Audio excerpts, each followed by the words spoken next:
Hello, everyone, and welcome back to another episode of the Very Cold Lasagna podcast. I am your host, DylanLasagna, and this is episode number 216 of this icy yet spicy podcast for all the filthy casual takes on the world of sports. And in this episode, we're here to talk about some more wrestling and some more WWE here on the podcast. But we're actually going to do something very different when we talk about WWE here on Very Cold Lasagna. And what I mean by different, well, we're going to talk about WWE under a different subtopic or a different umbrella, because we very rarely talk about this brand here on Very Cold Lasagna, if not at all. And well, that brand goes by the three letters of NXT. So yeah, we're gonna talk about NXT in this episode because they actually had a show that happened this past weekend in the Mile High city of Denver, Colorado, and that show was No Mercy. So the 2024 edition of NXT No Mercy happened this past weekend, and well, I might as well talk about it here in this late, out-of-date review of that show. So that piqued my interest a little bit, and I want to share as a very filthy casual wrestling fan of, well, NXT. Yeah, see if it piqued my interest to check out NXT going forward, or just stay that way as a filthy casual bystander.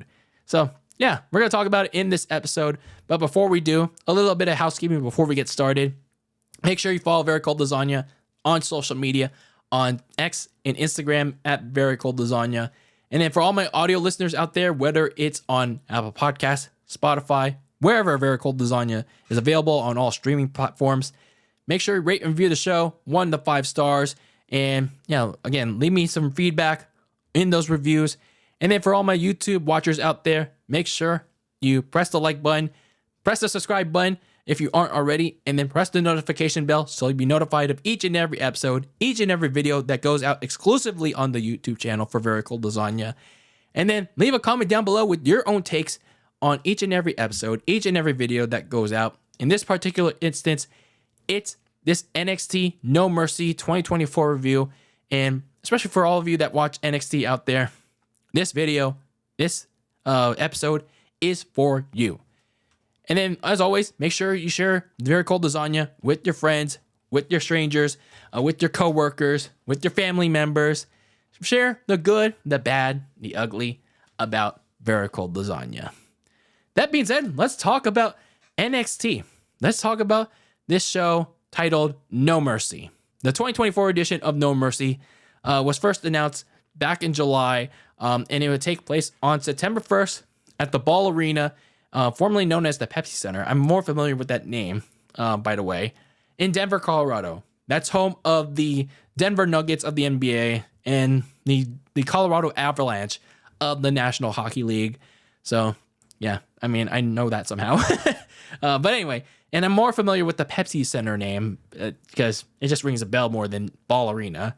So anyway, so this came about because of it, kind of like a double deal that came together by WWE, where they would have NXT No Mercy and Monday Night Raw in like a double deal. So No Mercy would be on a Sunday, and then they would follow up with Raw the night after. And then Raw would serve as the post show for Bash in Berlin, which was on the Saturday before that. So yeah, for all that Raw talent going to the Mile High, coming over from Berlin, they would have to seriously adjust to the altitude that Denver was presenting.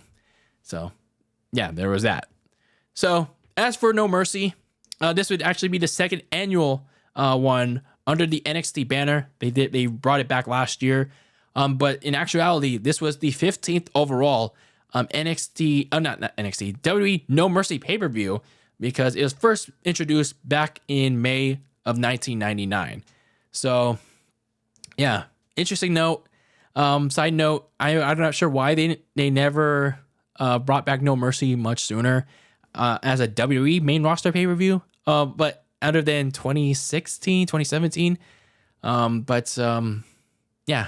It's just kind of strange when considering all the crappy pay-per-view names that we have now.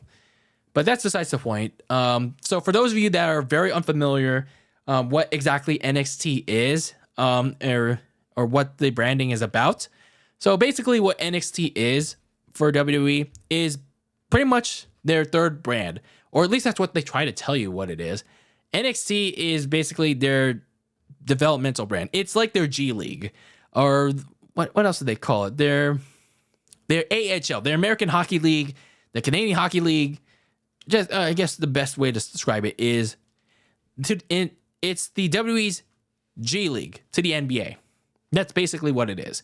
As much as they don't want to say it is, but it's exactly what it is, because NXT is basically home to the future stars of the main roster, because there's so much young talent there, especially considering who they're signing now. There's so much future talent there that they're developing, they're showcasing on TV, and they're trying to build stories and characters around. And people are there to try and develop and fine tune their skills as they get ready for the main roster. Whether it's in a year, 2 years, however many years. So that's basically what NXT is about. Getting ready for the main roster, which is Monday Night Raw and SmackDown. So yeah, that's basically what NXT is all about. And with this current iteration of NXT, I mean, it's been around since 2010, but with the first iteration of NXT, it was basically a game show. For those of you hardcore wrestling fans out there, you know how NXT first started as a game show, as a reality contest where the rookie contest, where they would go through all these competitions, and then it'd be narrowed down to just one, and then they would be signed to a full-time WWE contract. That would go on for 2 years, and then they actually became a developmental system for the WWE. That was obviously be very successful for them. And then you go through this whole whacking old, as I like to describe it, the whacking old phase of NXT that went on for a decade for them, almost a decade for the WWE, where they would just sign a bunch of indie talent and then present that on NXT TV for however many years. And then they tried to bring that over to a nationally televised audience, and that failed, especially against AEW, who was on the rise, or was just starting out too. So they restarted as NXT 2.0, that bright and colorful NXT 2.0. And even though it wasn't exactly the most successful thing, but they did introduce a couple of bright spots like Braun Breaker, Tiffany Stratton, I guess you could say Roxanne Perez, even though she's not on the main roster yet. But there's still a couple of gems there that eventually made its way to the main roster and are, I guess you could say Braun and Tiffany are the most successful right now. And that's pretty much it. But yeah, that was pretty much NXT. And then they now in the white and gold phase, and this actually still developing talent. And yeah, they're pretty much doing all right for themselves. And currently right now, Shawn Michaels is the head booker for NXT. And I'll catch it very here and there because I'm not really much of an NXT guy. But from what I've seen, they do produce some kind of decent stuff. But then other times it's just I just don't really care at the end of the day. But with this particular event, No Mercy, which I'll talk about why exactly I'm interested in this particular event, more specifically. But the reason why I wanted to check this out was, I wanted to challenge myself. I wanted to challenge myself on, trying out, on watching some other WWE, wrestling stuff, wrestling related things, in the realm of WWE. And, the only thing was NXT, obviously. So might as well give it a shot. And see if there's anything in particular, if NXT was good or bad, or it's just downright meh. It was just downright eh. So that being said, I've done enough rambling about this show, the whole background of it, NXT as a whole, a little bit of a brief history of it, and where it stands today. So let's talk about the show itself, because I have some thoughts on it as a very filthy casual viewer of NXT. who doesn't know a whole lot about these guys and gals. So that being said, let's talk about it. So let's talk about the opening match of the show, which featured the NXT Tag Team Champions Chase University going up against Nathan Frazier and Axiom. I'm not exactly sure who Nathan Frazier and Axiom are supposed to be. Axiom is like the most recognizable guy on the opposite team because he wears a full face mask and he can only see through, like, because some of the face mask is like kind of see through. So there's that. I do remember a little bit of Chase U because I do like Andre Chase from that group, and they did this whole storyline where they went, they were in, like, I think they were bankrupt for a little while, and then they had this whole storyline with Thea Hale and JC Jane, and they got it was a debt storyline, like a DEBT. They were in debt, and then JC Jane got him out of debt. I think that happened earlier this year or like late last year. But yeah, that was an interesting storyline where they were in debt and then JC Jane got out of it with that very interesting calendar per se.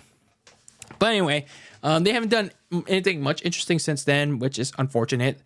But yeah, they're defending the titles here. So they actually won the tag team titles a couple weeks ago by beating Axiom and Frazier. And then Axiom and Frazier wanted a rematch for those titles, but they would only get it if they defeated other members of Chase U, Duke Hudson and Riley Osborne, some random people, Chase U, and then Axiom and Frazier would go on to beat them, and that's how they set up this rematch. And a side note, when the hell did they add Rich Holland into the group? Like, and I remember seeing on social media like a very while back, Rich Holland was in NXT because he wanted to redeem himself, and then he wanted to do this whole, and then he went on to do this brief fake retirement thing. Like, and then when was he added to Chase U? Like, can someone like debrief me on that? Like, that's kind of strange. I don't remember him doing that, at all. So, but anyway, he was the representative to go alongside Andre Chase in this matchup. And even though it was kind of your typical like spot orgy match, like everyone was trying to fit their shit in. I don't know why, but I just found myself really enjoying this match so much. Like, I don't know what it was, but this was very fun. Like, I just don't know why. Like, both teams, they just worked so well together. And then they just did a lot of good tag team moves. And it wasn't just your typical flips, kicks, and all that bullshit. No, I mean, sure, again, it was your typical spot orgy match, but there was a variety of double team offense. You were seeing a good amount of different moves on display, especially when you get towards the end where both teams dealt each other their best double team signatures, and then they ended with near falls.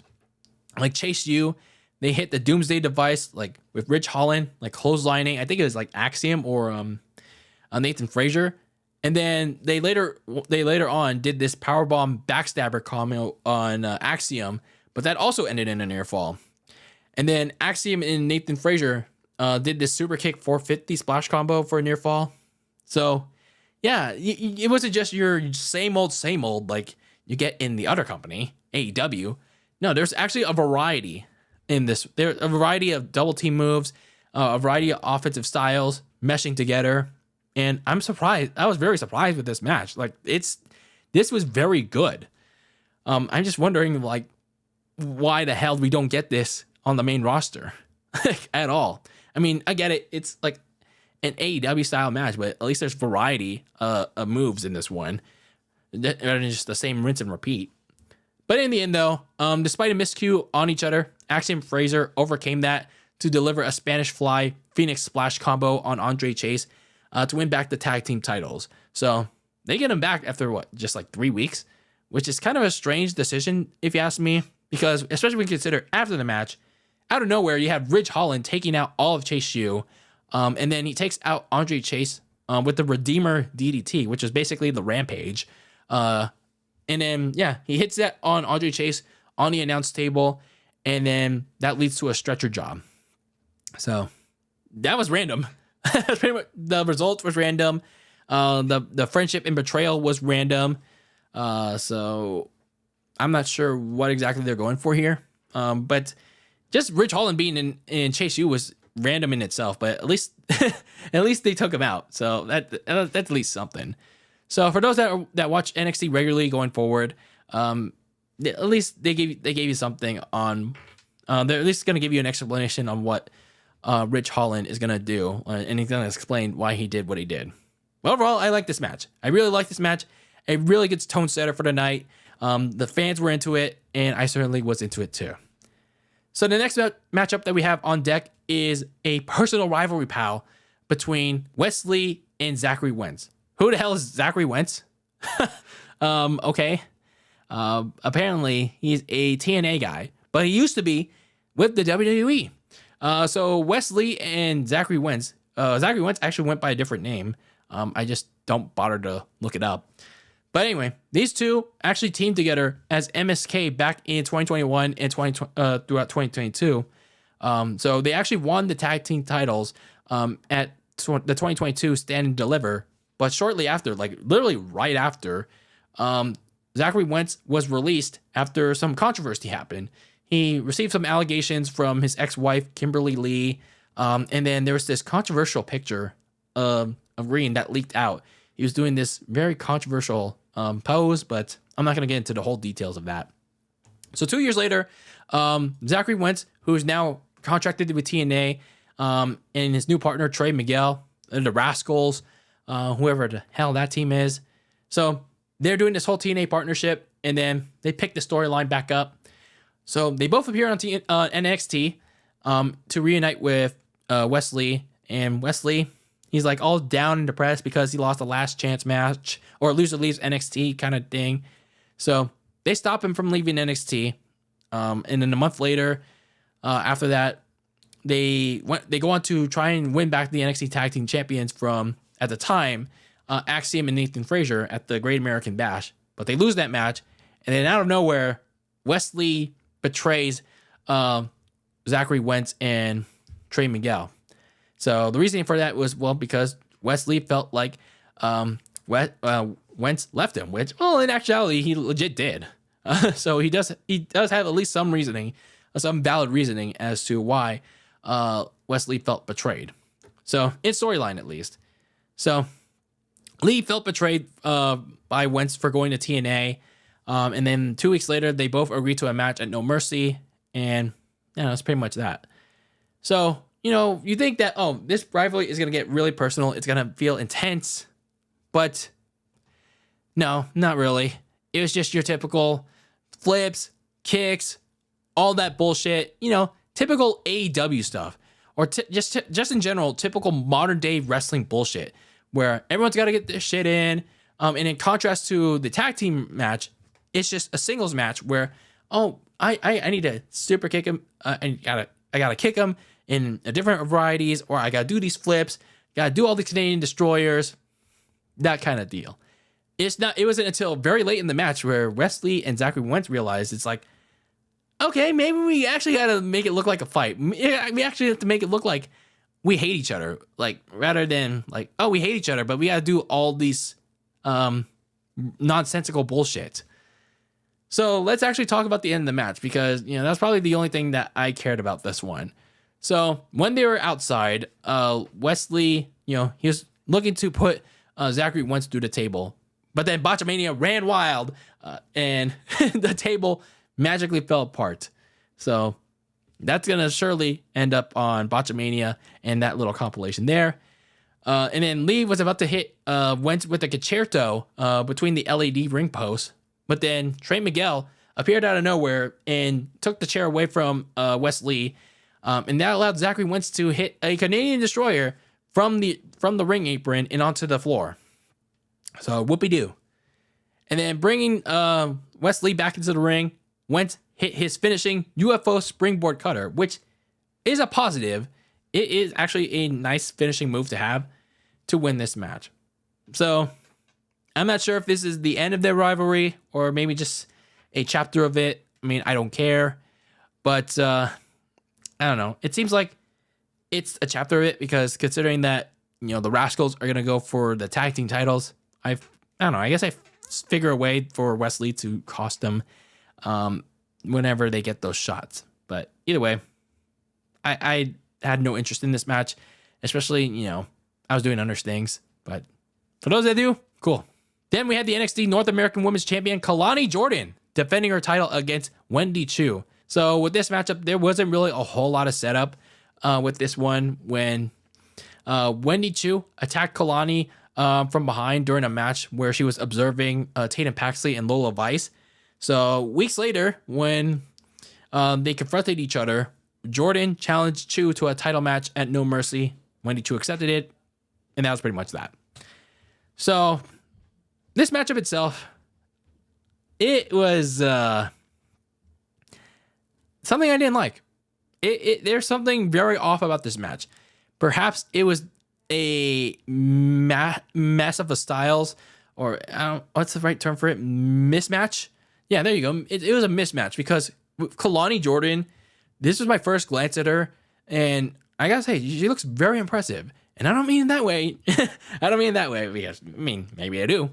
But, she moves very fast, and it makes sense because they were talking about her collegiate athletic background, her NIL background. And, that makes a whole lot of sense now because she moves very well. She's very athletic, and yeah, she moves she's looks pretty impressive for someone that I'm not sure how long she's wrestled, but she moves pretty dang well in the ring compared to Wendy Chu. I don't know what exactly her wrestling style is supposed to be, but she just couldn't keep up with Kalani. Like Kalani had to really slow down her for Wendy. It's kind of like the thing with Bianca when she has to face like slower opponents. It's just like, yeah, it's just kind of an unfortunate thing. And another thing is like she didn't really like the whole dark gimmick that Wendy Chu has, like, when he was playing the promo package, it was kind of a turnoff for me, in my opinion. And again, going back to her style of wrestling, not exactly for me. And then when you get towards the end of the match, there was a major botch towards the end where Kalani pushed Wendy Chu off the turnbuckle when they were trying to do a superplex spot. And then Chu tried to jump back onto the turnbuckle, kind of like Pat McAfee and LA Knight do. But then they both slipped. They both slipped off the turnbuckle, and they almost landed very nasty. Like they could have injured themselves like very bad, and it didn't look good. I'll just leave it at that. So the ending saw Wendy Chu lock in the $1 Million Dream, or as they like to say, the clutch, on Kalani, but then Kalani escaped it. She hit a 450 splash, and then her split leg moonsault to win the match and keep her NXT North American Women's title. So, yeah, I didn't like this match at all. It is a serious mismatch that Wendy Chu just couldn't keep up with Kalani. But Kalani did impress me though in this match. Like this was my first showcase of her, and I gotta say, pretty impressed by her. Now I have never seen her like cut a promo. I've never seen her like interact with other wrestlers like talking wise, but maybe I might catch that in my downtime. So afterwards, you had Tatum Paxley, who has also had a psycho chick gimmick. For those of you unfamiliar with Tatum Paxley, she's had this storyline with Lyra Valkyria while she was down in NXT last year. And yeah, she hasn't really done a whole lot since then, which is kind of unfortunate. And she's lost serious momentum once Lyra Valkyria went to the main roster, like in a blink of an eye. So yeah. So anyway, Tatum Paxley put Wendy Chu to sleep to add to whatever feud they got going on, and they just literally gave no fucks to Tatum Paxley, and I just kind of feel bad for her. Like earlier this year, everyone was rocking with Tatum Paxley, and now they just don't care. They just really don't care for Tatum anymore. The next matchup we have is the NXT North American Champion Obafemi going up against Tony D'Angelo. Not too familiar with Obafemi, but right off the bat with Tony D'Angelo, I mean, it's clear what his gimmick is. It's like, it's like with The Sopranos, and then in Grand Theft Auto style, the Leones, the Forellis, kind of like those mob bosses. If you're looking at it, Grand Theft Auto 3 kind of style of mafia family. So right off the bat, I kind of clicked with Tony D. So I like right then and there, I was like, okay, I kind of fuck with him, and not in the what way. So anyway, in terms of how this match was set up, a North American champion, Obafemi, was interrupting Tony D all throughout July, and then both of them a month later got into this fight after each of them were trying to get a crack at Charlie Dempsey's, whoever the hell that is, and his the NXT Heritage Cup, which previously belonged to Tony D, by the way. So that brawl led to the announcement of a title match for Obafemi's North American title at No Mercy. So yeah, basic setup again, but the battle between these two, it was pretty fun. It was also hard hitting. It was back and forth. There was like barely any like time to like rest, like any room to breathe. And even then, like I still liked it. There weren't many buffers. They really were hard hitting in this one. And I'd say there was a reason for the back and forth affair. And the reason for very little buffers, like very little breathing room, was because when you look at Obafemi and that little video package that they had like earlier in the show, and then I don't think they had a video package to go along with it, but in the vignette that they showed for Obafemi, he has been booked like a dominant force, especially considering the way that he won the North American title shortly after winning that breakout tournament. And then, yeah, he won that in dominant fashion. He won the North American title in dominant fashion against Dragon Lee. So, yeah, I mean, he was very hard hitting, physical, but yet Tony D probably gave him a big challenge. He was unloading the bag on Obafemi, and yet he still couldn't put away the ruler of NXT. So, yeah, this battle between the Dawn and the ruler, pretty good if you ask me. The finish of the match saw Oba managing to take out the rest of the D'Angelo family, and while Tony unleashed even more of his bag, including a spear, including a wicked one-handed spine buster, unfortunately, he eventually fell to Obafemi in his Pop-Tart power bombs, as Oba kept his North American title. So, yeah, very good stuff there. Probably, like, so far, my second best match of the night, behind the NXT tag team titles. So pretty good stuff. I liked what I saw with this one. So then we had the NXT Women's Champion Roxanne Perez taking on Jada Parker. I gotta say this, when it comes to this setup, this reminds me so much of Cody Rhodes. Cody Rhodes' title run, especially considering when you have Roxanne Perez. I mean, when I've seen snippets of Roxanne's like current character progression, and how she's presented, don't get me wrong, she's like better. Like she's gotten a lot better, compared to like where she was like over a year ago with the happy-go-lucky baby face, and where she is now as this like cocky arrogant heel. She's pretty much significantly gotten better on the mic with more reps, and all that. But her title run, and yes, she's defending it. At least she's defending it, but it's just like she hasn't had like that one prolonged feud. At least, from what I've seen. At least from what I've seen on social media. At least from what I've seen on Google. Like, maybe I'm wrong. Maybe she hasn't. But from what I've seen, she's defended against a variety of opponents, but not like a lasting, not a long-term feud that's on her bucket list. So, yeah, I don't know, man. It's like, it just reminds me so much of Cody Rhodes. Cody Rhodes' title run. And Roxanne has held it, how long now? Oh, Stand and Deliver. So the same weekend as Cody Rhodes. So, yeah, I mean, why is that? Is it because the west of the women's division is weaker. It's weak. Maybe. I don't know.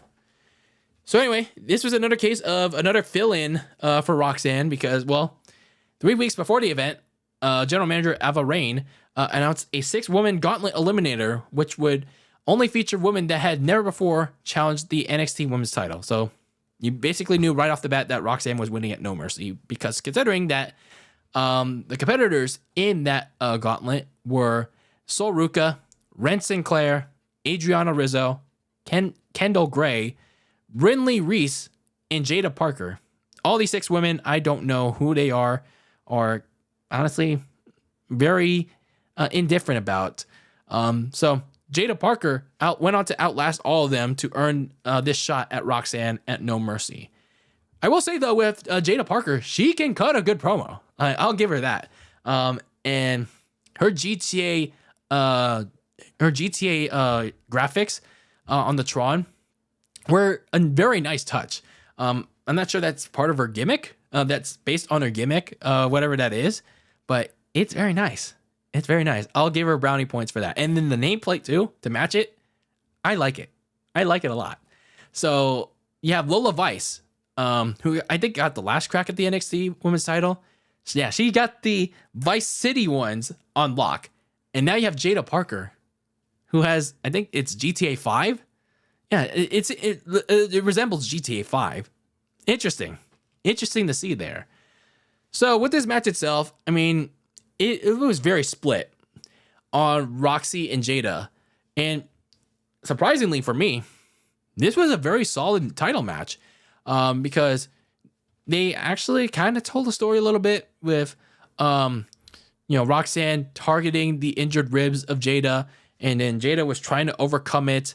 And she seemed to have overcome it when she executed her hip attack finisher, her butt finisher. But she hit it in a position where Roxanne was able to roll out of the ring. So that was not good for Jada. So she tried to hit it again, but it's all about positioning. She hit it in a bad position because it was too close to the barricade, and Roxanne dodged it, and Jada went through the barricade. So Roxanne, being the crafty heel that she is, she hit Pop Rocks, which is kind of like Code Red, Canadian Destroyer variation. She hit Pop Rocks on the barricade, and once she got her back in the ring, or once they both got back in the ring to avoid being counted out, she hit Pop Rocks again to keep her title. So pretty predictable result, but I mean, at least the title match, how we got there, was pretty solid. Immediately afterwards, as Roxanne was celebrating, Jada Parker was no longer there. The lights went out. I thought we were going to get like a Wyatt 6 kind of thing, but no. So a name appeared on the Tron, and out came a woman by the name of Gilia, if I'm pronouncing that correctly. Gilia came out and then made her attentions felt that she wants next. Who is Gilia? I don't know, but apparently it's some name around the internet wrestling community that's like so red hot for. It's like, oh my God, it's Gilia. She's here. She's here in NXT. She's here in the WWE. And I'm just like, who? Who is Gilia? Like, what makes her stand out? But I mean, not to be disrespectful or anything, but I'm just like, who? Who is he? Who is she? But anyway, from the very little research that I've gathered, Gilia is a former New Japan. So that's, I mean, it's not a surprise. New Japan Stardom. I don't know what Stardom is. In Marigold, Italian Japanese wrestler. I mean, hopefully she's good. So she's a 30-year-old Italian Japanese wrestler that actually was signed well back in April. So I guess she was, trying to adjust to America, trying to learn some English, and then finishing up her dates with those companies before fully committing to WWE. So cool, I guess. But I mean, just like, yeah, it tells me two things that, well, one, they don't fully trust their signees that they have right now, or two, I don't know. I guess it's just another big name signing coming over to WWE. I don't know. Either way, it's like hopefully they'll find a way to make her interesting to the average filthy casual wrestling fan like me, because I don't know. I'm not really all that interested in Gilia, if you ask me, but cool for people that are.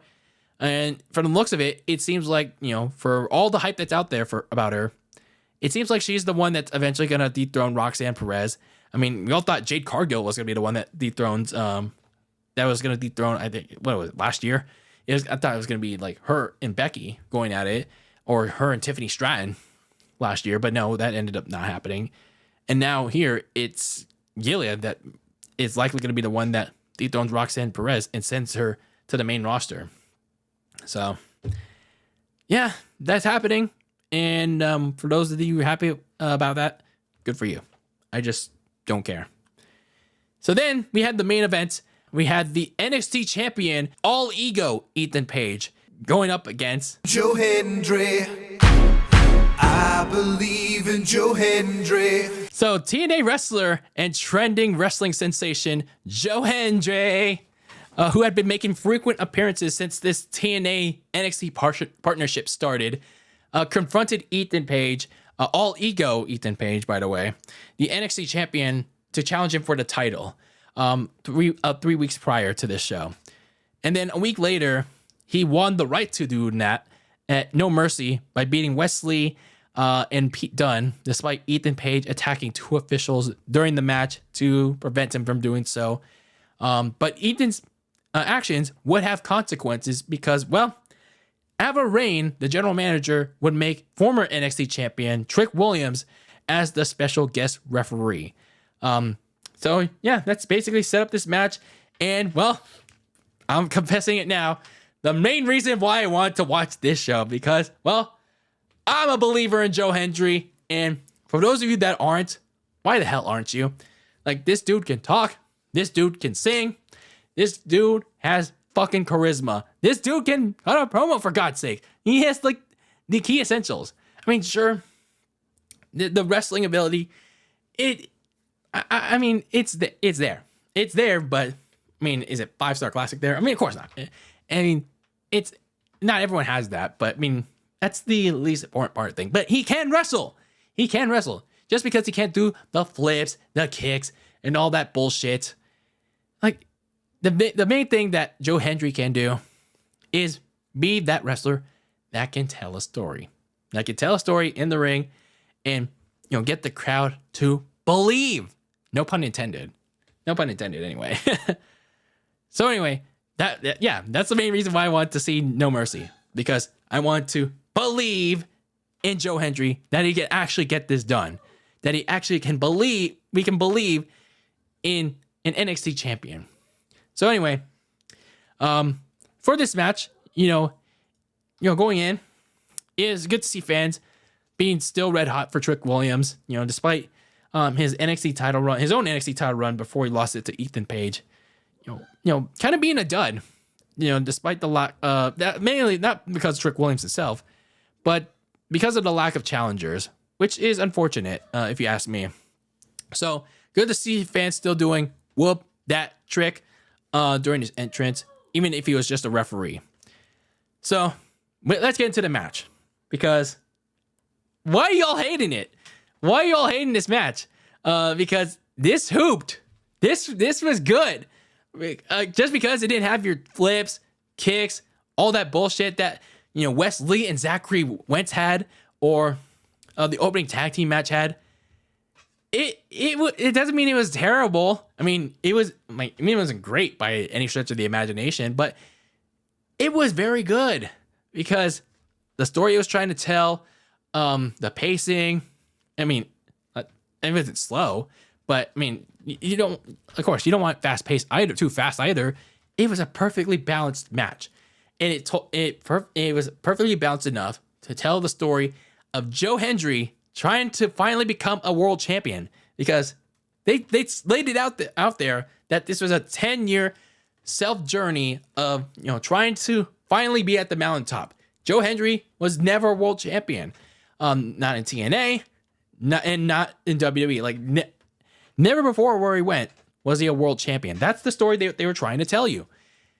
And he was also trying to do that while being the first active TNA wrestler to do so. Whether it was as a WWE wrestler, whether it was as the WWE champion or a TNA champion, whatever.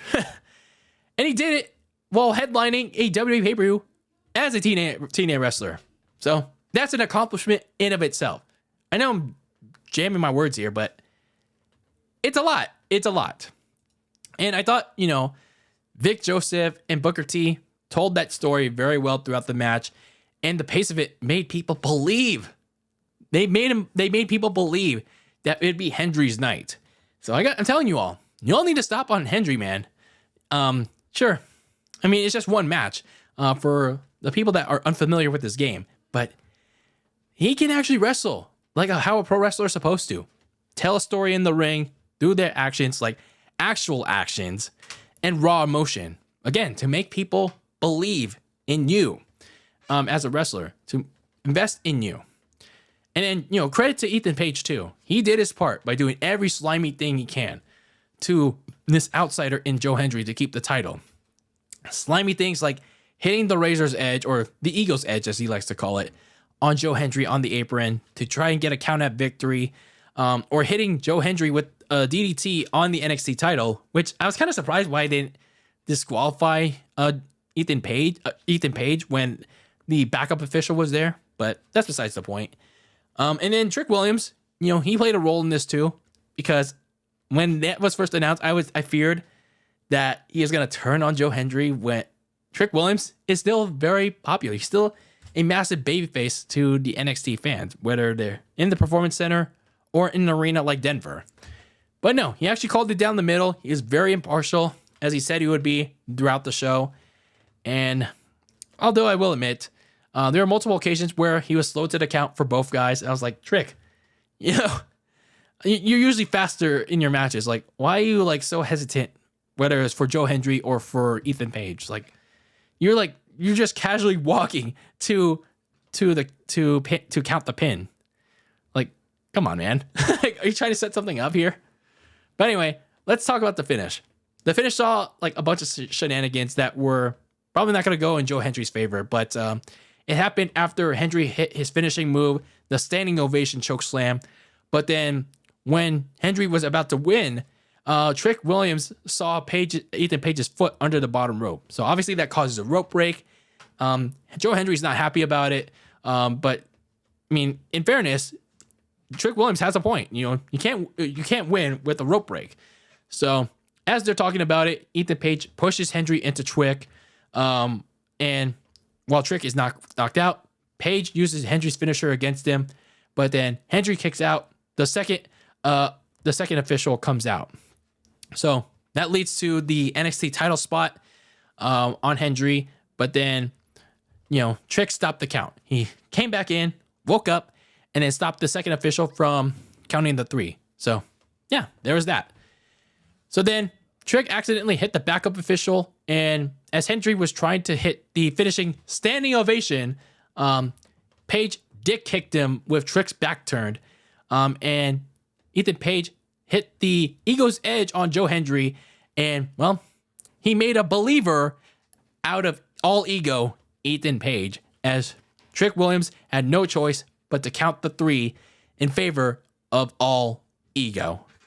So, yeah, I mean, I don't know how much of a decision TNA has in it, but I hope that Joe Hendry gets a rematch for the title, and maybe perhaps actually win the title on the second go around, because that would be an interesting way to create some headlines, to shake some feathers. Joe Hendry being the first active TNA wrestler to win a WWE title. Now, wouldn't that be something? But if not, I mean, it's fine, in my opinion, because, Joe Hendry, regardless of this is a great way to showcase him. And especially, that entrance was is everything I was hoping for. I was a little concerned that the Denver crowd wouldn't be hot for him, but it was for me, it looked like a crowd that was mainly too familiar with a lot of these NXT guys, and especially the TNA one, like the TNA ones that were there for Zachary Wentz and Joe Hendry. But they balled out. They showed up when it mattered most. They sang to his theme song. They waved their hands from side to side, and they believed. They are believers of Joe Hendry. I applaud you, Denver. Them chicken nuggets, that Avalanche came in strong. I applaud you, Denver, Colorado, for showing up for Joe Hendry. So hopefully, man, whether it's a rematch for the NXT title for Joe Hendry, or maybe even a bigger appearance, maybe the Royal Rumble in 2025. I hope we see more of Joe Hendry going forward. And it's an interesting point in case. Like, do they manage to get Joe Hendry, buy him out of TNA and get him to WWE full time? That's an interesting point because, you know, Joe Hendry's been red hot for these last couple of months. Like, he's burst onto the scene. I mean, yeah, it's mainly because of his theme song, but no, he has actual talent. He has actual charisma. He actually can cut a promo. He's very charismatic on the mic. And as we've seen tonight, the night before, or this weekend, he can actually go in the ring. And yeah, again, it's not your typical flips, kicks, and all that bullshit. Joe Hendry can actually put on a very good wrestling match. So y'all need to stop playing with this man. Y'all need to stop playing with Joe Hendry. And whether you believe him or not, yeah, he can go. He can go. And I'm certainly still going to believe in Joe Hendry after this. So, to close out No Mercy, there were some post-match shenanigans by Pete Dunne, attacking Trick Williams and as Ethan Page looked at him.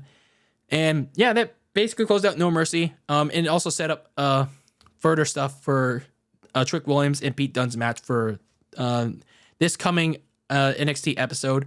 So yeah, that's pretty much that. So overall, with NXT No Mercy 2024, for someone that very rarely watches WWE's developmental brand, I gotta say, it was a very decent show, if you ask me. Close to a solid, but not quite. But for someone that came in with very blind expectations and very sour on Bash in Berlin, I was pretty surprised. I was pleasantly surprised with pretty much a good amount of the stuff that happened on this show. Even though I only mainly watched it to see Joe Hendry, there were a few bright spots on this show besides him. Like the opening tag team match with Chase U. I liked Kalani Jordan. Even the North American Championship match with Oba Femi and Tony D'Angelo. And the NXT Women's title match too. That surprised me a little bit too. Except with the part with Gilia, because I don't really get the hype around her. But besides all that, I thought this show was very decent. Like, it's not gonna make me catch NXT on the regular, but I thought Shawn Michaels booked this show pretty very decently. Clearly a better show than Triple H did with fucking Bash in Berlin, making that a fucking glorified nationally televised international house show, and with his questionable booking decisions on that show. But anyway, and that's pretty much where I want to talk about next, very briefly. This show was better than Bash in Berlin, because I went into the show totally blind, but again, I was actually a little pleased with what I saw. There's some nice wrestling, but also some decent stories told going into it and then coming out of it. So we'll see what they do going forward. I'm probably not going to catch too much of it going out of it, but I thought this was a very decent show that WWE put out there for their third developmental brand out there. And again, believe in Joe Hendry. That's where I'll leave it at that. But anyway, that is it for this little review of NXT No Mercy 2024.